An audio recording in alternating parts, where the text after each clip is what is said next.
grab this and throw this, just throw this out there. Thanks.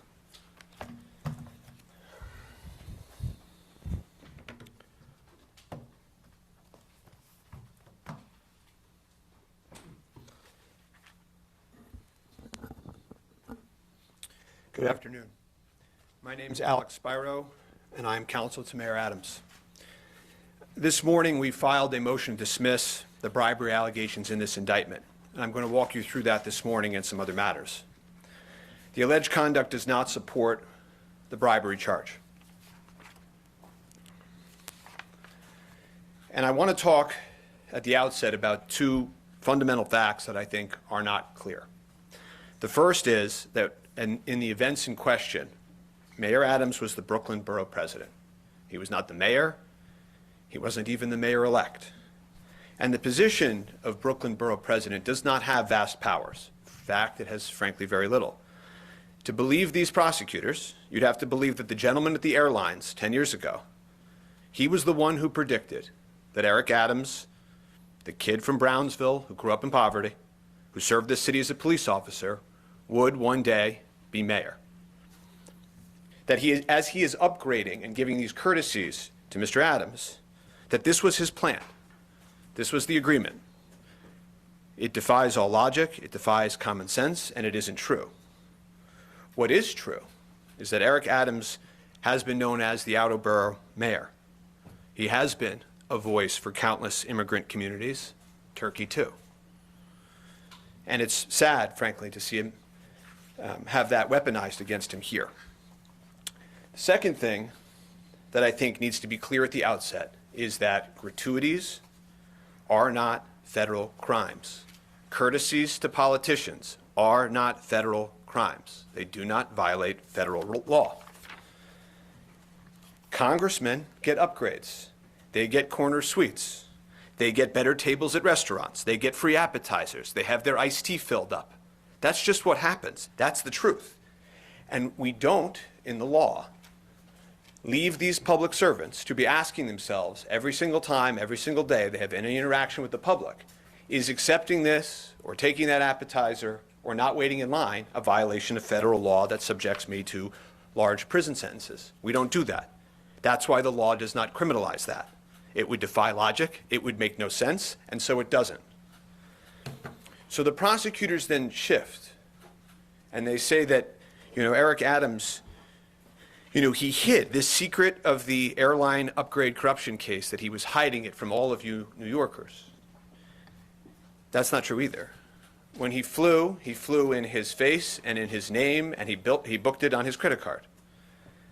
And the fact that he didn't disclose those upgrades, the truth is, they didn't bother to check this, but the truth is you don't have to disclose upgrades. That's not one of the things you have to disclose. So I'm going to explain now how bribery works in real life.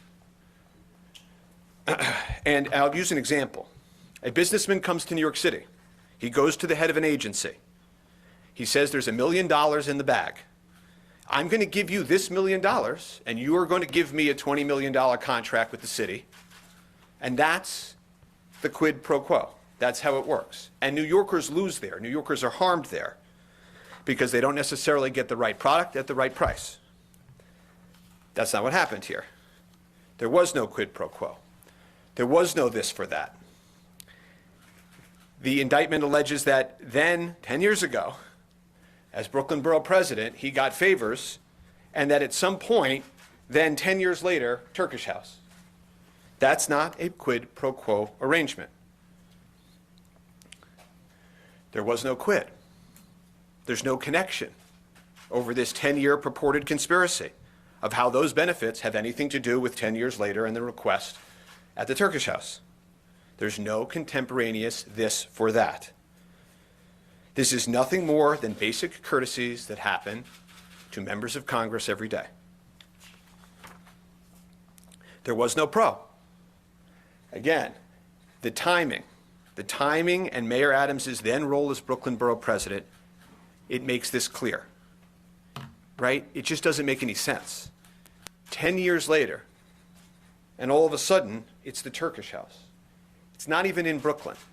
when he's getting an upgrade 10 years earlier, they're upgrading him. It's not even in Brooklyn. He's the borough president with very little power in Brooklyn. There's no contemporary exchange, no this for that. And then there's the quo. And what they allege is they can't allege that he actually did it, right? Because he's the Brooklyn borough president. He didn't take any official acts. What they say is that, you see, and again, they're reaching, even here, that he pressured, they just use this word, pressured, the FDNY to take any action. But of course, in the very message in question in this case, the key moment of the case, he makes it abundantly clear he's not pressuring them. He says, just let me know if it's possible and I'll manage expectations. It's the opposite of pressure. That's what you say when it's sort of just the same phone call that politicians make in every city in this country every day. Routine activities, setting up meetings, hosting events, calling an official, asking a question, gathering information. This is not sufficient for criminal federal liability. There's no contemporary exchange of this for that. And remember, we're now at the quo.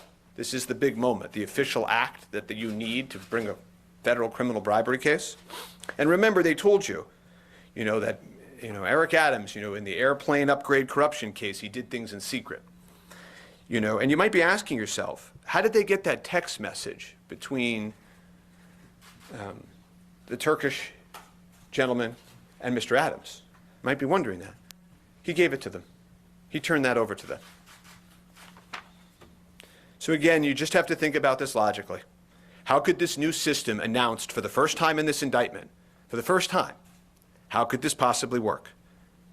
Every time anyone does anything for a politician, hosts a fundraiser, makes a donation, makes an introduction, gives them more legroom, every single time, they'd have to be walled off from that politician for the rest of time. Walled off. Anytime a constituent calls, the politician would have to ask themselves, well, wait a second, does this person, did he ever appear before? Did she ever appear before? Did they ever do anything at all connected to me? They'd have to ask themselves that. That's not how the real world works. That's why this isn't a real case. Yet they bring it against the sitting mayor of New York City. And so we expect the bribery charges to be dismissed on the pending motion. The rest of this case is nothing but a campaign finance case, which isn't to make light of it, but these straw donor issues occur in almost every campaign. They're an issue in all campaigns. They allege in this case that on a few occasions of countless, there were straw donations, meaning that somebody donated through another. But Eric Adams obviously had no idea if that occurred, whether that occurred. And so the remaining allegations in this case rely on the testimony of one staffer. Just think about that. One staffer who has already lied, destroyed evidence, even according to the indictment, destroyed evidence. And you will learn that, as I said in court the other day, we'll find out when the prosecutors decide to tell everybody this, they know she's lying now. They've hidden that from you. The indictment further ignores and distorts exculpatory evidence. It ignores the witnesses that have told the government that Eric Adams told all of them, never accept foreign money. He did it in writing. He did it in person. And so there's no evidence that supports the alleged donor fraud either.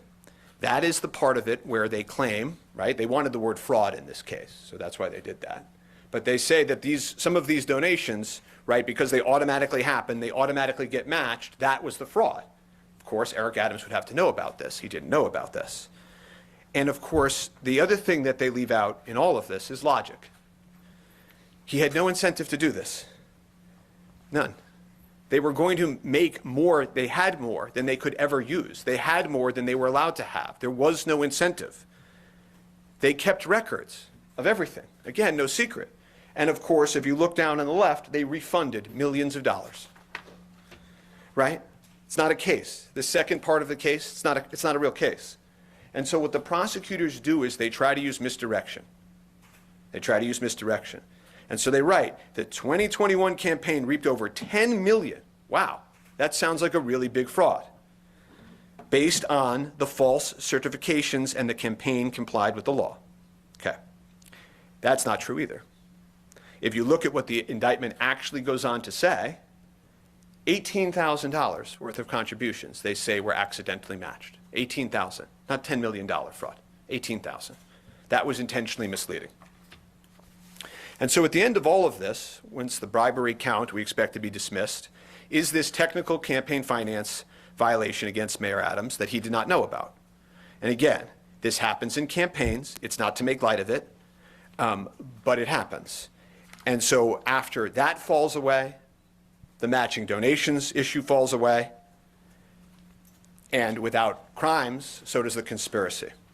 And that's where this will end. But I want to go back for a second to the beginning, to the night before the indictment. I want to show you what real evidence looks like. I want to show you what's really going on here. See, the prosecutors, having just typed up that indictment, and that's what indictments are. It's lawyers in a room with a computer just typing up what they want to accuse somebody of. That's all that is. It's a piece of paper.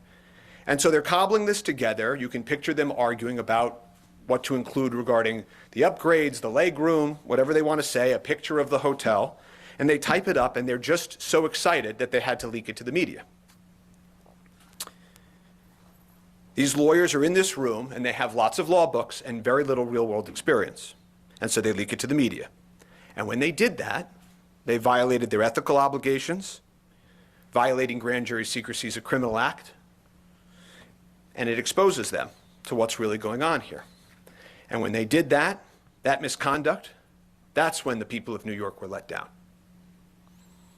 There are serious repercussions for leaking grand jury evidence, very serious repercussions.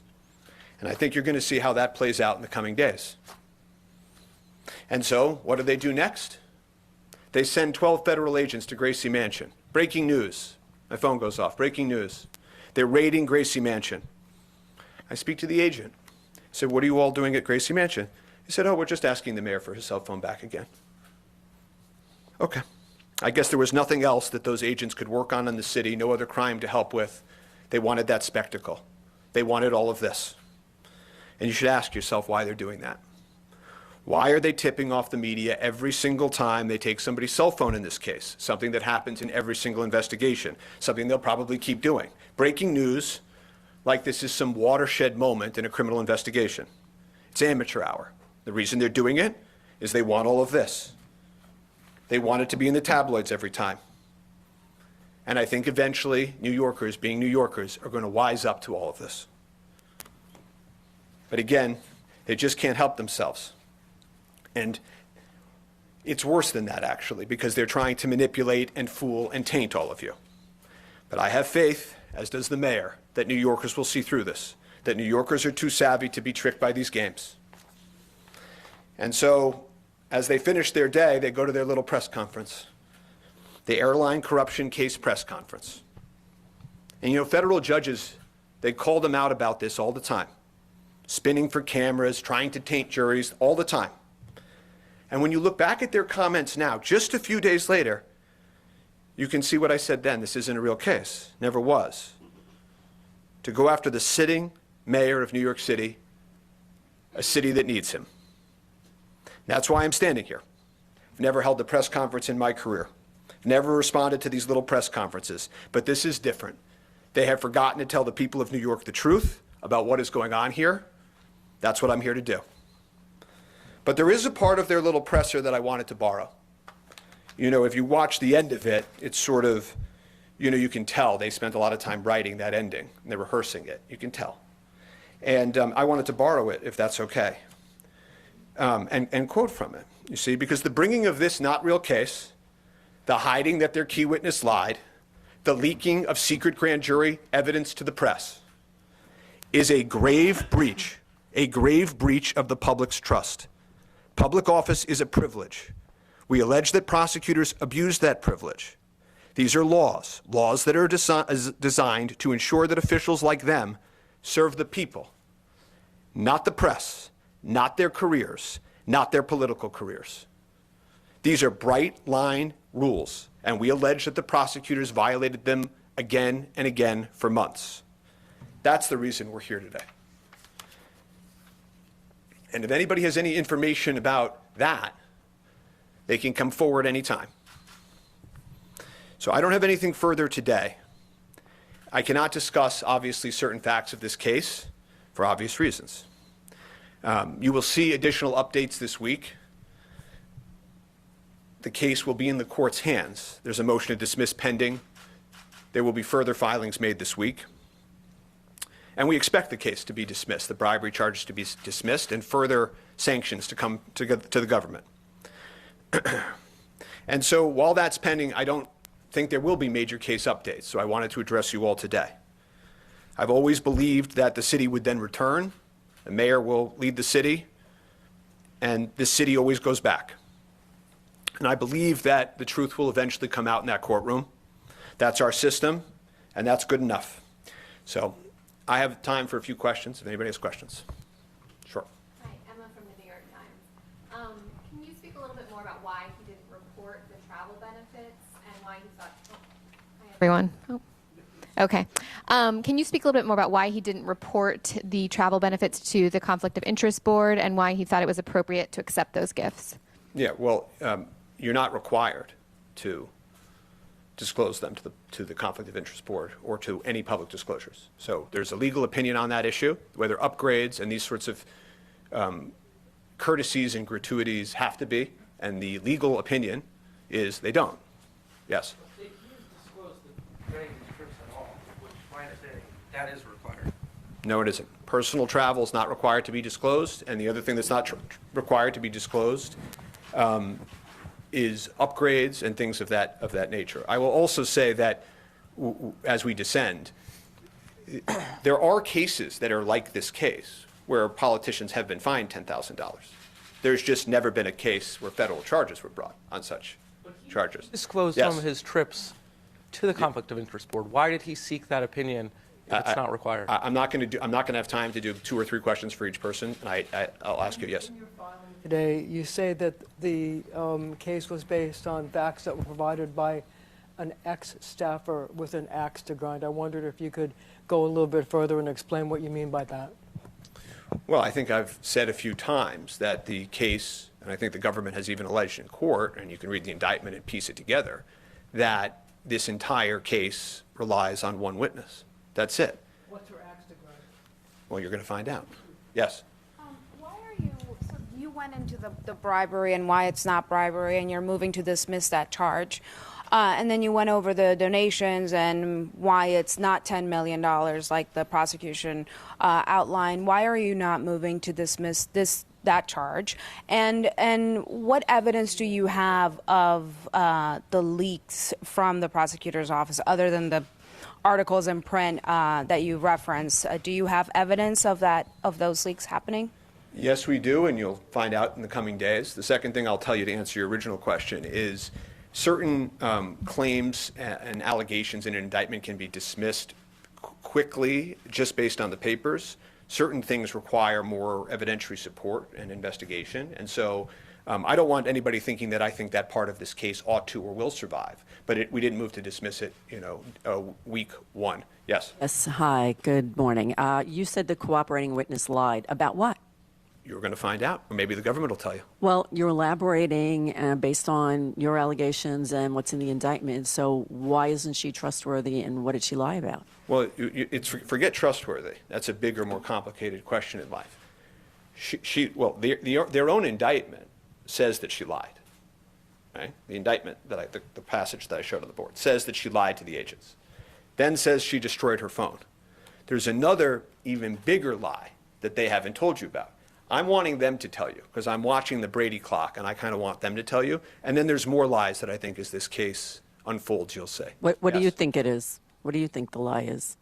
Oh, maybe I know. Next question. I mean, it seems you're not going to really tell us any of these falsehoods that you claim that Rana Abasova have told, but I just want to offer you the opportunity again. Can you shed some light on what these alleged lies are? On 2 other separate matters, or is Brendan? I can't do 3 questions for everybody, or we're not going to. Okay. Let me answer that question though. Go ahead. I think I've answered it, but I'll answer it a little bit maybe cleaner. The indictment, the government says she lied. It's not just me saying she lied. The indictment says that she lied when she first spoke to agents. Okay, I am telling all of you, and the government knows this, that she then lies again okay, about something very important, or I wouldn't keep talking about it, okay? Third, you're asking me, well, what is the lie? The lie, the main lie, is that Eric Adams knew about anything having to do with this. That's the main lie, but there's lots of lies. About It's against. It's Could I just quickly ask something for clarity? Brendan McGuire, Boy Johnson, are they still representing the mayor? Yeah, I'm not going to take multiple questions because then everybody's going to have multiple questions. Yes.